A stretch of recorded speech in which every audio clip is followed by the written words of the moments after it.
Hi friends, ಎಲ್ಲರೂ ಹೇಗಿದ್ದೀರಾ? ಎಲ್ಲರೂ ಚೆನ್ನಾಗಿದ್ದೀರಾ ಅಂತ ಅಂದ್ಕೊಂಡಿದ್ದೀನಿ. ತುಂಬ ದಿನ ಆದಮೇಲೆ ಒಂದು ರೆಸಿಪಿ ತೋರಿಸ್ತಾ ಇದ್ದೀನಿ. ಏನಂದರೆ ಕಡಲೆಬೇಳೆ ಕೀಮಾ ಸಾಂಬಾರು, ಅಂದರೆ ಕಡಲೆಬೇಳೆ ಉಂಡೆ ಸಾಂಬಾರು ಅಂತಲೂ ಕರೀತಾರೆ. ಅದು ರೆಸಿಪಿ ನೋಡ್ಕೊಬರೋಣ. ನೋಡಿ, ಇಲ್ಲಿ ನಾನು ಕಡಲೆಬೇಳೆನ 3 to 4 hours ನೆನೆಸಿಟ್ಕೊಂಡಿದ್ದೆ. ಅಲ್ಲಿ ಹಾಗೆ ಹಸಿಮೆಣಸಿನ್ಕಾಯಿ, ಈರುಳ್ಳಿ, ಬೆಳ್ಳುಳ್ಳಿ ಮತ್ತು ಉದ್ದುದ್ದ ಹೆಚ್ಚಿರೋಂಥ ಈರುಳ್ಳಿ ಮತ್ತು ಟೊಮೆಟೊ ತೊಗೊಂಡಿದ್ದೀನಿ. ಎರಡು ತೊಗೊಂಡಿದ್ದೀನಿ. ಅದೇ ಟೊಮೆಟೊದಲ್ಲಿ ಒಂದು ಅರ್ಧ ಟೊಮೆಟೊನ ಇಲ್ಲಿ ಸಣ್ಣದಾಗಿ ಹೆಚ್ಚಿಟ್ಕೊಂಡಿದ್ದೀನಿ. ಹಾಗೆ ಈರುಳ್ಳಿನೂ ಸಣ್ಣದಾಗಿ ಹೆಚ್ಚಿಟ್ಕೊಂಡಿದ್ದೀನಿ. ಹಾಗೆ ಕೊತ್ತಂಬರಿ ಸೊಪ್ಪನ್ನ ತೊಗೊಂಡಿದ್ದೀನಿ.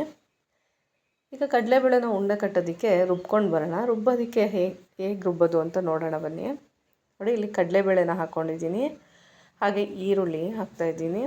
ಹಸಿಮೆಣಸಿನ್ಕಾಯಿನ ಮುರಿದ್ಬಿಟ್ಟು ಹಾಕ್ಕೊಳ್ತಾ ಇದ್ದೀನಿ. ಹಾಗೆ ಬೆಳ್ಳುಳ್ಳಿ ಕೂಡ ಹಾಕಬೇಕು. ಇದನ್ನು ಚೆನ್ನಾಗಿ ಪೇಸ್ಟ್ ಮಾಡಬೇಕು. ಇದಕ್ಕೆ ನಾನಿಲ್ಲಿ ಕೊಬ್ಬರಿ ಹಸಿ ಕಾಯಿ ತುರಿನ ಒಂದು 2 ಸ್ಪೂನಷ್ಟು ಹಾಕಿದ್ದೀನಿ. ಅದನ್ನು ತೋರಿಸಿಲ್ಲ, ಸೊ ನೀವು ಹಾಕ್ಕೊಳ್ಳಿ. ಇಷ್ಟನ್ನು ಹಾಕ್ಕೊಂಡು ಸ್ವಲ್ಪನೂ ನೀರು ಹಾಕ್ದೇ ರುಬ್ಬಬೇಕು.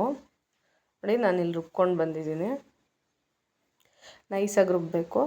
ಹಾಗೆ ಇಲ್ಲಿ ಒಂದು ಪಾತ್ರೆಯಲ್ಲಿ ಎಣ್ಣೆ ಕಾಯಕ್ಕೆ ಇಟ್ಬಿಟ್ಟು ನಾನು ಉಂಡೆ ನನಗೆ ಎಷ್ಟು ದಪ್ಪದಾಗಿ ಬೇಕೋ ಅಷ್ಟು ದಪ್ಪದಾಗಿ ಉಂಡೆ ಮಾಡಿಕೊಂಡು ಅದನ್ನು ಸ್ವಲ್ಪ ಬೇಯಿಸ್ಕೊಳ್ತಾ ಇದ್ದೀನಿ. ತುಂಬ ಜಾಸ್ತಿ ಬೇಯಿಸೋ ಹಾಗಿಲ್ಲ. ನೋಡಿ, ನಾನು ಎಷ್ಟು ಬೇಯಿಸ್ಕೊಂಡಿದ್ದೀನಿ ಅಂತ, ಅಷ್ಟು ಬೇಯಿಸ್ಕೊಂಡ್ರೆ ಸಾಕು.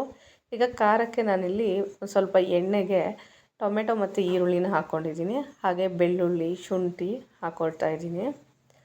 ಹಾಗೆ 1-2 ಲವಂಗ ಮತ್ತು ಒಂದು ಇಂಚಷ್ಟು ಚಕ್ಕೆ ಹಾಕ್ಕೊಳ್ತಾ ಇದ್ದೀನಿ. ಹಾಗೆ ಲಾಸ್ಟಲ್ಲಿ ಸ್ವಲ್ಪ ಕಾಯಿ ತುರಿನ ಹಾಕ್ಕೊಂಡು ಹುರ್ಕೊಳ್ತಾ ಇದ್ದೀನಿ. ಜಾಸ್ತಿ ಹುರಿಯೋದೇನು ಬೇಡ. ಇದಕ್ಕೆ ಟೊಮೆಟೊ ಹುಳಿ ಜಾಸ್ತಿ ಇಷ್ಟ ಆಗೋಲ್ಲ ಅನ್ನೋರು ಸ್ವಲ್ಪ ಕಡಿಮೆ ತೊಗೋಬೋದು ಟೊಮೆಟೊನ. ನಾನು ಸ್ವಲ್ಪ ಜಾಸ್ತಿ ತೊಗೊಂಡಿದ್ದೆ. ಹಾಗೆ ಕೊತ್ತಂಬರಿ ಸೊಪ್ಪು ಹಾಕ್ಕೊಂಡು ಇದನ್ನು ರುಬ್ಕೊಂಡು ಬಂದಿದ್ದೆ. ಈಗ ನಾನು ಒಗ್ಗರಣೆನ ಕೊಡ್ತಾಯಿದ್ದೀನಿ ಇದಕ್ಕೆ. ನೋಡಿ, ಹಾಗೆ ಸಣ್ಣದಾಗಿ ಹೆಚ್ಚಿಟ್ಕೊಂಡಿದ್ನಲ್ಲ ಆ ಈರುಳ್ಳಿ ಟೊಮೆಟೊನ ಹಾಕ್ಕೊಂಡು ಒಗ್ಗರಣೆ ಹಾಕ್ಕೊಳ್ತಾ ಇದ್ದೀನಿ. ಇವಾಗ ಇದಕ್ಕೆ ರುಬ್ಬಿರೋವಂಥ ಪೇಸ್ಟನ್ನ ಸೇರಿಸ್ಕೊಳ್ತಾ ಇದ್ದೀನಿ. ನೋಡಿ, ನಿಮಗೆ ಎಷ್ಟು ಗಟ್ಟಿಯಾಗಿ ಬೇಕೋ ಅಷ್ಟು ಗಟ್ಟಿಯಾಗೂ ಮಾಡ್ಕೋಬೋದು. ತೆಳುವಾಗಿ ಬೇಕಂದರೆ ತೆಳುವಾಗೂ ಮಾಡ್ಕೋಬೋದು. ಇದನ್ನು ಚಪಾತಿ, ರೊಟ್ಟಿ ಯಾವುದ್ರ ಜೊತೆ ಬೇಕಾದರೂ ತಿನ್ಬೋದು. ನಾನಿಲ್ಲಿ ಸ್ವಲ್ಪ ಉಪ್ಪನ್ನು ಹಾಕ್ಕೊಳ್ತಾ ಇದ್ದೀನಿ. ಇದಕ್ಕೆ ಸ್ವಲ್ಪ ಗರಂ ಮಸಾಲ ಮತ್ತು ಖಾರದ ಪುಡಿನ ಸೇರಿಸ್ತಾ ಇದ್ದೀನಿ.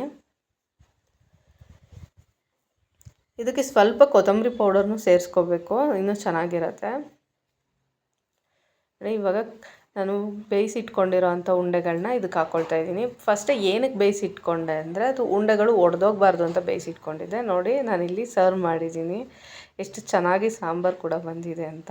ತುಂಬಾ ಚೆನ್ನಾಗಿರುತ್ತೆ. ಒಂದ್ಸಲ ಟ್ರೈ ಮಾಡಿ. ಈ ವಿಡಿಯೋ ಇಷ್ಟ ಆಗಿದ್ದರೆ ಸಬ್ಸ್ಕ್ರೈಬ್ ಮಾಡಿ, ಕಮೆಂಟ್ ಮಾಡಿ, ಶೇರ್ ಮಾಡಿ, ಲೈಕ್ ಮಾಡಿ. Thank you.